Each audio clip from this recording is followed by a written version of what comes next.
Welcome to the ITSP Magazine Podcast Network. You are about to listen to the Soulful CXO podcast with Dr. Rebecca Wynn. These conversations focus on the intersection of technology, business, and humanity, exploring how these three areas impact each other. Dr. Wynn interviews guests, including business leaders, entrepreneurs, and experts in various fields, to share insights and experiences on cybersecurity, risk management, and leadership. The podcast aims to provide a fresh perspective on how technology can be leveraged to create positive change in the world. Now sit back, relax, and enjoy the show.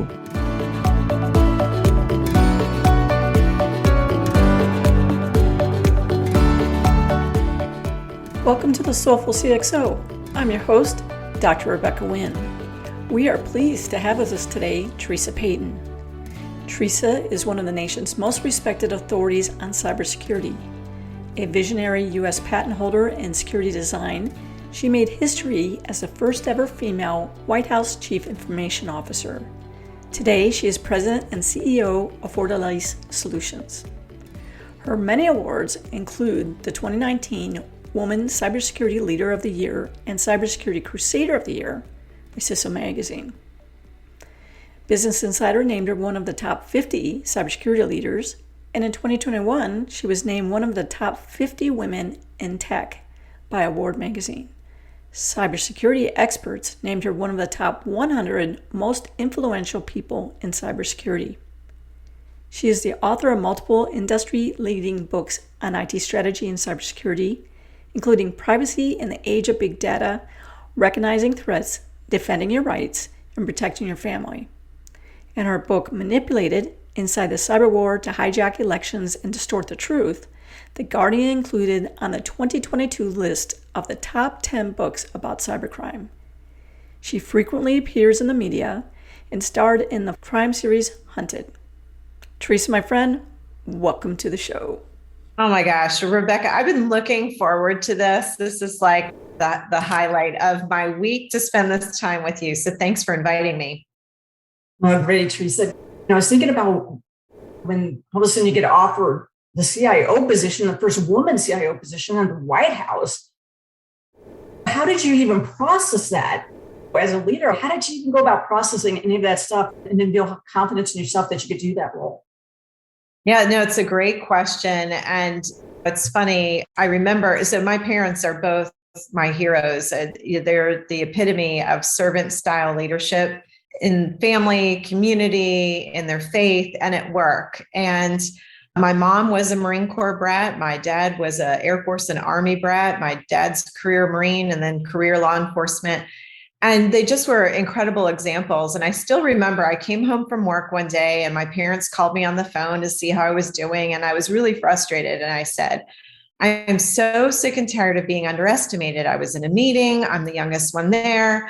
And I had all these ideas I kept trying to share. People talked over me. I was the only woman in the room. And some people even said my ideas that I said 30 minutes earlier. And I said, I'm just frustrated today. And my dad said to me, and this has stuck with me my whole career. He said, your greatest gift is being underestimated because you can operate in stealth mode and nobody will ever see you coming. So just remember, when you're underestimated, turn that into positive energy and just go for it. And so that has stuck with me. And funny you should ask about the White House because it's a phone call I almost didn't return. I thought I was being socially engineered. I didn't know anybody at the White House. I'd just come back from maternity leave with my second kid. And I'm so glad I took that phone call. But I remember in the interview process, Rebecca saying, how am I qualified for this job? And it is a unique interview process because most of the questions you would normally ask, I didn't have a clearance to receive the answer. So when I would ask things about budget or FTE or the top 3 initiatives, I didn't have a clearance to be given the answer. So it's an unusual interview process. So I finally just said, how am I even qualified for this job? And what was really fascinating was I had just a phenomenal leader in the Office of Administration Director, John Straub. He's an incredible leader, very humble. And he said, Theresa, you have responsibility for global operations at the bank, highly regulated. you're in a fishbowl. The systems that you run are all in the spotlight, and you figure out how to make it all work. You know how to fight fraudsters and cyber criminals. He goes, believe me, the things you don't know, we can teach you, but there's a lot that we don't know. And so that gave me that comfort level. I'm also a faith-based person. So I spent a lot of time asking people to pray for me for discernment, and just really felt like I was being called and led. And this was my way to serve. My husband had been in the military. I did not serve in the military. I was a military spouse. And so I felt like if our men and women were having to go to Afghanistan, which they were at the time, I thought I could certainly hop on a plane or hop in the car and go serve my country. No, that's amazing. You're in rooms with the biggest and the brightest and the best. There must have been like some really cool leadership principles you learned, or how to even handle stress. What kind of things could you pass on to us along those lines about handling key situations like that we face day to day as CISOs and CIOs? No, it's great. And what's interesting, there are some enduring principles that I learned during my time in banking, and certainly learned during my time at the White House, which is truly this global 24/7 operation. And those actually applied to each and every one of us. You have to pace yourself. The work is never going to stop. And don't allow the pace to run you. You have to find ways to put up those guardrails and to say, yes, this is a priority, but everything can't be the number one priority. And you spend time for stack ranking of priorities. The other thing I would say is, a lot of times I hear people say, I'm trying to get a day off, or I'm looking forward to a long weekend so I can finally renew and recharge. Build 5 to 10 minutes into each work day and look for that opportunity to recharge. You might not get that full day off, I'm sad to say, but if you can find that time to recharge, and I'll tell you what recharging doesn't include. It does not include doom scrolling on social media or different news websites, right? So if you're taking 5 minutes, go for a walk, just look outside. I always try to have flowers from the farmer's market in my office. Find that bright spot and plan it into every day so that you have that moment to renew and recharge. I also, Rebecca, you and I talked about this before. I've got the system of the 5 Fs, which I developed as I was heading into the White House. I had some really good mentors say to me, you're going to burn yourself out if you don't pace yourself, and you need a system. I'm very creative, but I like to have creativity be within like a process framework. So I created a color-coded system that works for me, and everybody needs to find their own, but it's called my 5 Fs. And I book time on my calendar based on my 5 Fs. So my 5 Fs are family, friends, faith and fellowship in the community. And then the last piece is, what am I fighting for every day at work? Because we spend so much time at work. And then I color code those 5 Fs. And as I look at my calendar at the end of the month, some months it's a little lopsided. And I make a commitment to myself to actually change my allocation for the next 30 days. Everybody has to find the right system that works for them, but that's something that has really served me well over the years. You see where leadership and companies not exactly sure where to even put CISOs right now. They're just really in flux. Do you have any viewpoints on that? On one, how to help companies better select CIOs and CISOs in the right roles, and also to help people who are like going, I'm not in the right roles for me. How do I kind of spin out? And then how do I actually get to the heart and core of who I am as an individual and get to a better position for myself? I always caution CIOs and CISOs that, so for the CIO, you're looking at technical debt, you're looking at transformation and innovation strategies, and then you've got to run business as usual, right? So that's typically a big part of the CIO job, is these 3 different hats you have to wear. And part of that for business continuity is resiliency, reliability, recoverability. And the CISO organization also has responsibility for recoverability, resiliency, and reliability as well. And I always say, when you look at those 3 Rs and you talk about resiliency, it actually starts with you as the leader. You are no good to anybody else, and you're going to be no good to the playbooks if you're not resilient yourself. And you can't be resilient if you use up everything you have. There's nothing left to give. So that's where holding yourself accountable to some type of a system, just like you hold, if you have to deliver on a compliance framework, or you have to deliver on a certification, right? You're holding yourself, you're benchmarking yourself, you're holding yourself accountable and giving the systems and the processes and the outcomes a scorecard. You have to start here. It's like when you get on the airlines, right? I've got 3 kids, and I remember thinking to myself, I can't believe they tell you if you're traveling with small children, put the oxygen mask on yourself first before helping others. But then when you really think about it, if you pass out, you're no good to your kids and they won't know what to do.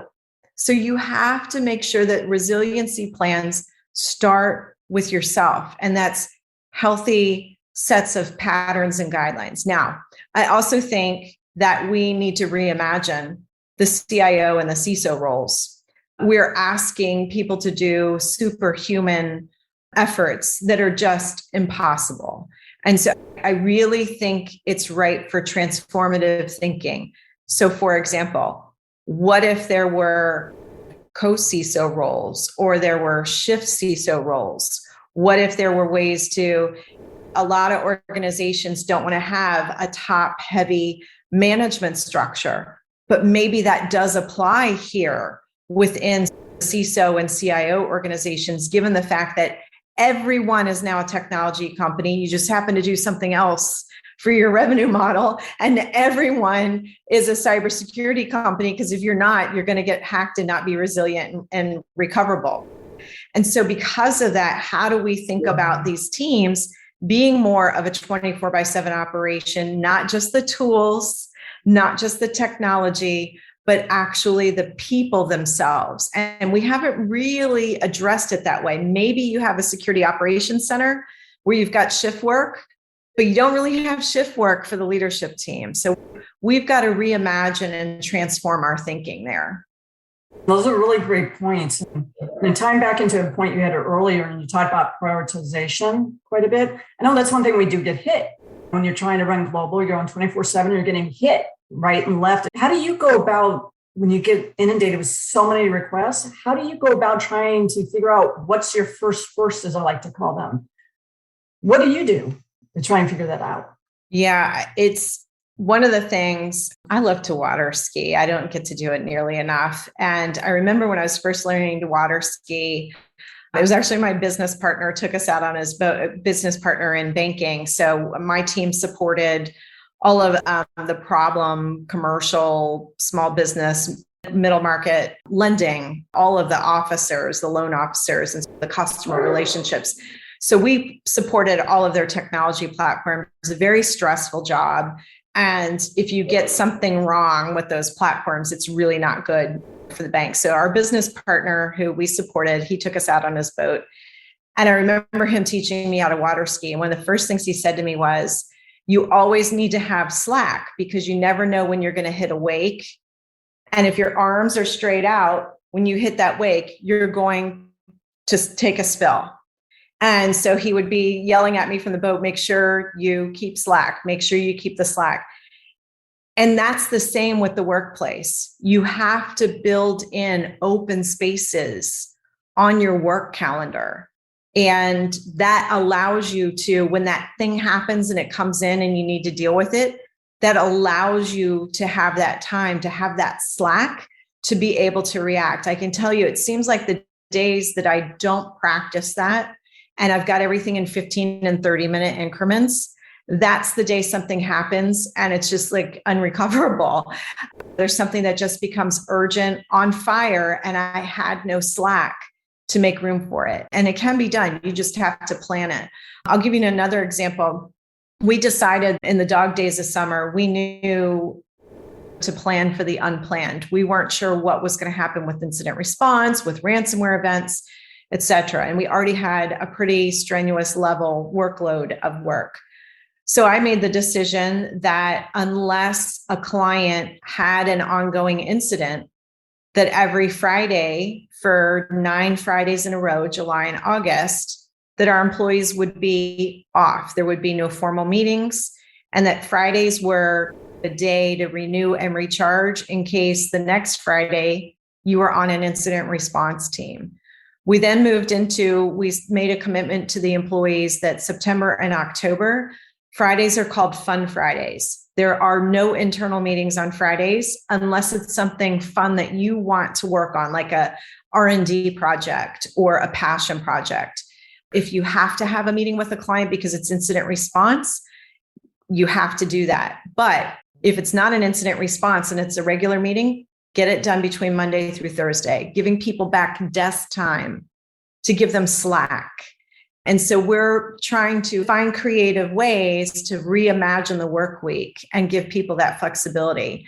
Just saying, get your work done and not giving people guardrails is really too hard on people. And so we thought, isn't it nice to know you have a desk day to finish your work, to do great work for the clients, to do great work by your teammates, and to know and look forward to that Friday, to like putting a nice bow on things, unless of course there's an incident response. So there's different ways you can do it. Not what's working for my company may not work for everybody else, but those are some examples of how we're trying to make a difference. What do you recommend people do that when you do get that incident? Not everybody has really major incidents. And the first thing you do is you tense up and your team tenses. You don't have a free thought. What do you guys do? And what do you recommend when people have those situations come and you want to tense up as a human? How do you work through those first 30 seconds, 3 minutes, 5 minutes to really go ahead and be able to tackle those more mindfully? Yeah, no, it's a great point. One of the things you can do is practice, rehearse having to deal with an incident, rehearse having to deal with, bad news or a system outage. And just, even if it's just a light framework of a playbook of, oh gosh, I hope this never happens. But if it does, let's just practice that we can't access Slack all day today. What would we do instead? Or let's just practice Zoom is down. These are all kind of things that can happen that are just productivity busters. And then there's things that can be a lot worse.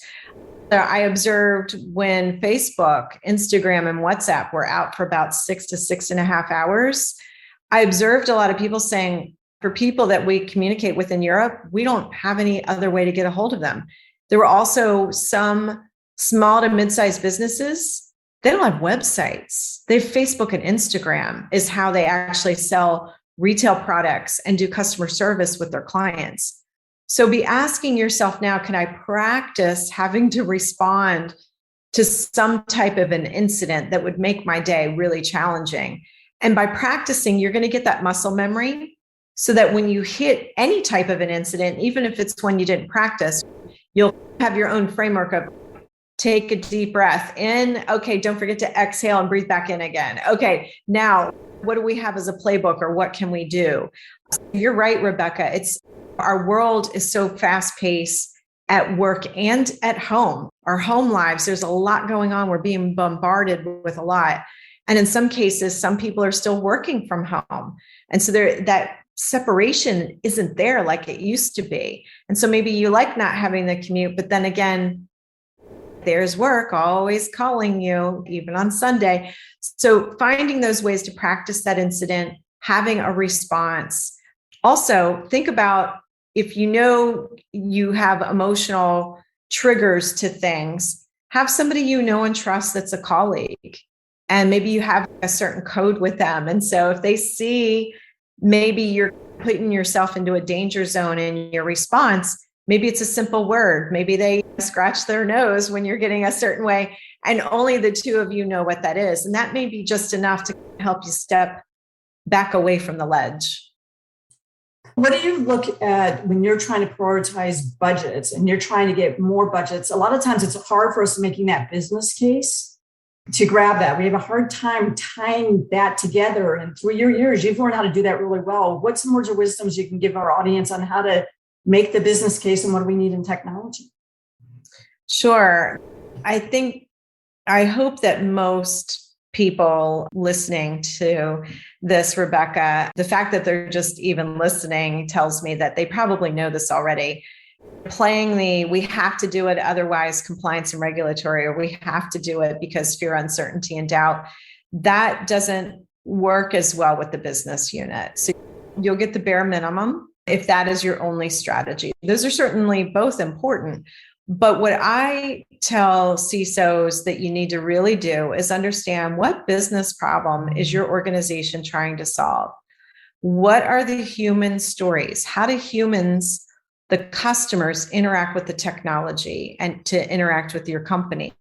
How do your employees interact with technology to get their job done? And once you understand the user stories, then have a conversation with the executives who make the decisions on budgets and priorities and say, here are the user stories, and here's where we need to inject more security to secure the human in the foreground, in the background, and show how you weave the security into the user story. You're going to have a much better time helping sell the business case if you relate it into the business story. If you start talking firewalls and multi-factor authentication absent of those user stories, you're going to lose the business executives. The other piece you can do, it is hard to show return on investment. But one of the things you can do is, if you are doing incident response playbooks, you can say, look, based on where our maturity is today, if this incident were to happen, my back of the napkin calculation is, this is what the expenses would look like to the organization. Okay, now, if I were to have this playbook, but implement either more staff or certain technology solutions, I believe I could reduce the expense that would be created by this incident by this amount. So you can actually crosswalk your executives with you, playbook by playbook, to show them how the investment makes a difference. Candidly, you can show yourself. Sometimes I have CISOs, they're so bought into, I got to have this product and this solution, and I've got to have one pane of glass, and I got to have all these. And then you add it all up and they're like, people just don't care. I don't know why. And then you sit down and you say, okay, here's your playbook. How much do you think it would cost without it? Okay, so you want to spend $1 gazillion. How much more money are you going to save? Not much. I don't know about you, but if it was your checkbook, would that be a winning business case for you? So part of it is it gets you bought into what you're asking for as well. And that can be a great way to get closer to some type of a return on investment for your executives. I think those are great points. I talk quite a bit about the return on the efficiency and the return on the investment. That's really what they want, even though that's not what they're saying. And then tying it into the enterprise risk management. I'd be amiss, though, if I did not talk about women in security, women in CIOs, CTOs, and top positions. And we're still not quite getting there. And I know that you do a lot in STEM and things along those lines. What's your viewpoint on what's going on and women trying to make a headway on getting some of these top positions and having our voices heard? Sure. For starters, we still continue to have an ongoing brand problem.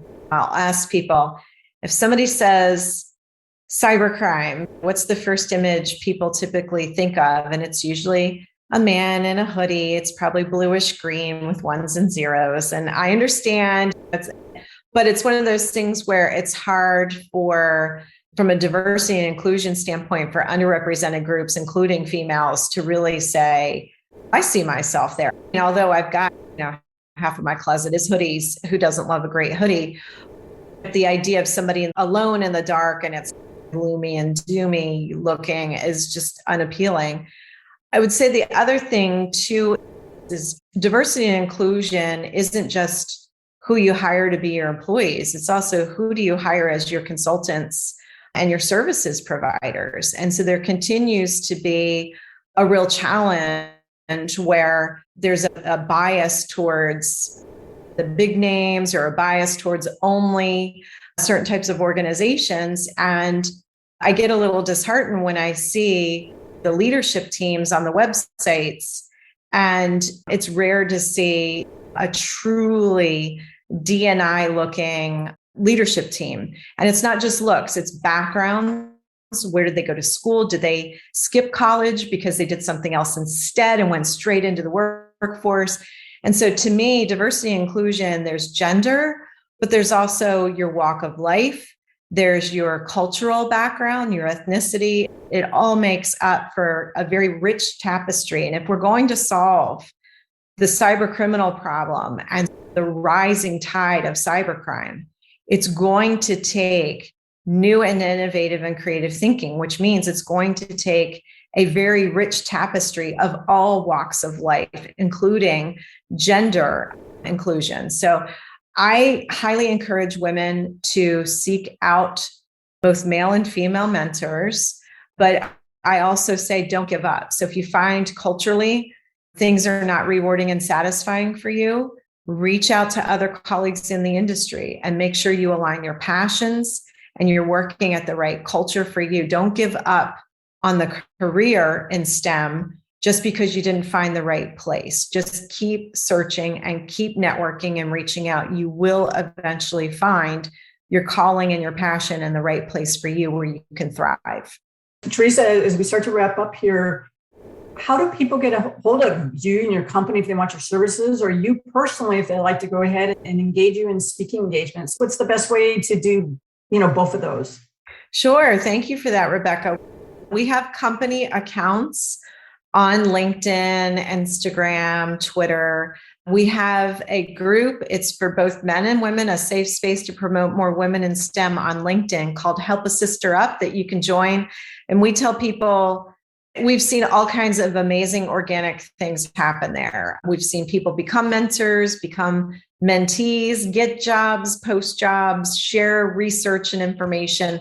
That can be a very organic, authentic place. We don't overly manage it. We allow people to join the group and then we let the group have its own life there. If you want to reach out to the company, watchman.com. On Twitter, I'm Tracker Payton. That's probably the place I'm the most active as far as social media goes. Certainly I'll accept your invite on LinkedIn, but I'm not always Johnny on the spot on LinkedIn every day. If you want to book a Fortalice employee as a speaker, you can email Watchman@Fortalice Solutions. If you want to book me, I'm booked through Kepler Speakers Bureau, and you can call them or email them, and they manage my calendar and make sure I go from point A to point B on time. Theresa, it's been an absolute pleasure to have you on the show. You are a soulful CXO. Rebecca, back at you, and keep up the great work. You do so much to give back to the community and the greater good. So I'm really proud of you. I'm proud to know you, Rebecca. We hope you enjoyed this episode of Soulful CXO podcast with Dr. Rebecca Wynn, part of the ITSP Magazine podcast network. If you learned something new and this conversation made you think, then add this show to your favorite podcast player. Subscribe to the ITSP Magazine YouTube channel and share the ITSP Magazine podcast network with your friends, family, and colleagues. If you represent a company and wish to connect your brand to our conversations and our audience, visit itspmagazine.com to learn how to sponsor one or more of our shows. We hope you will come back for more stories and follow us on our journey.